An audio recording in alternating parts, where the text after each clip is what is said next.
Welcome back. Our oil prices eased early in Asia today as crude output rises in virtually every major export region despite plans by OPEC and Russia to cut production, triggering fears that a fuel glut that has dogged markets for over 2 years might last well into 2017. About 3 of OPEC's African members increased output in November, casting doubt of OPEC will achieve its output target. Now let's discuss more of this with a research analyst at financial derivatives company, Bolanle Olutosin. Good afternoon, Bolanle. Thank you for joining us. Good afternoon. Now, crude production from the OPEC countries rose to a record 34.16 million barrels a day in November. Now, with gains led by Angola, Nigeria, and Libya, do you see this as a barrier for OPEC meeting its output cut target? First of all, the numbers that were released were October, although released in November. So this already does not have any impact on the agreement today, which is meant to be implemented in January. However, the percentage contribution of Angola, Nigeria, and Libya altogether is about 9%, which is not significant to the global output production in the around the world. Although saying that individually, Nigeria it contributes about 4.6%, Angola about 4.5%, Libya about 1.5% or so. And this already signifies that the contribution is so little. Although Nigeria and Libya have been exempted from the agreement. So that already gives you a signal that OPEC themselves don't believe that their increases in production would have an effect on the agreement. And given the Niger Delta militants in Nigeria, civil wars in Libya, that already hinders production. So the production is currently not even sustainable. So we don't expect that these increases in production would have an impact on the agreement. So with a cut in global oil production, do we expect to see a significant increase in oil prices? Given the initial agreement on Wednesday last week, we already saw an increase in oil prices by about 16%, and that's just technical. So when this agreement is actually implemented, we should see a boost in oil prices. But we forecast that oil prices should fluctuate up until around 60%, until a point where reduction in oil production doesn't even have an effect on oil prices anymore, if demand doesn't pick up as well. Now, U.S. oil production is increasing. How will this affect the current OPEC agreement? U.S. is obviously not part of OPEC, so they themselves caused the oil shock in the first place. The increase in production of U.S. caused the oil shock that we face now.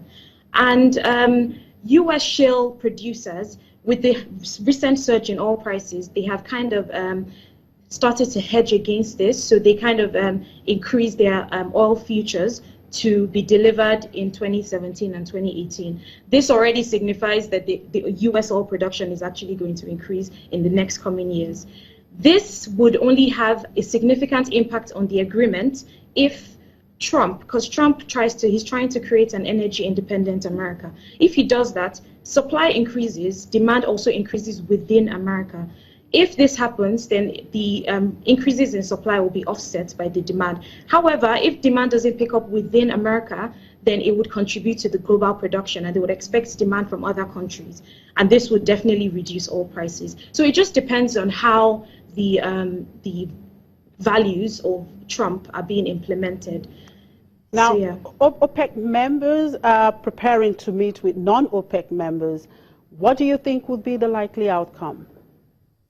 The leading non-OPEC member currently is Russia, and they already mentioned that until OPEC members agree on output cuts, will they then agree to cut production as well, and other non-OPEC countries would follow suit. So we expect that now that the agreement has been reached, Russia would definitely reduce or be involved in the output cut, but this wouldn't be as much as the cuts in amongst OPEC members. All right, thank you very much for your time, Bolanle.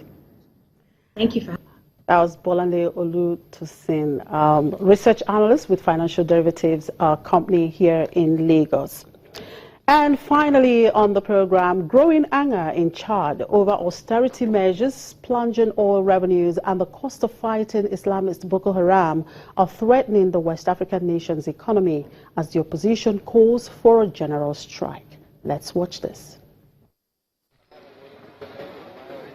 The global collapse in commodity prices, along with fighting the Islamic Boko Haram group, has led to a series of social crises that have rocked Chad, threatening the country's economy.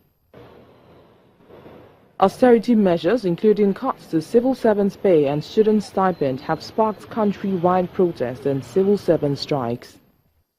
The problem has further been exacerbated by the fact that the economy of the landlocked country relies largely on oil production, and the slump in global prices has hit government revenue as well as a lack of diversification in the economy.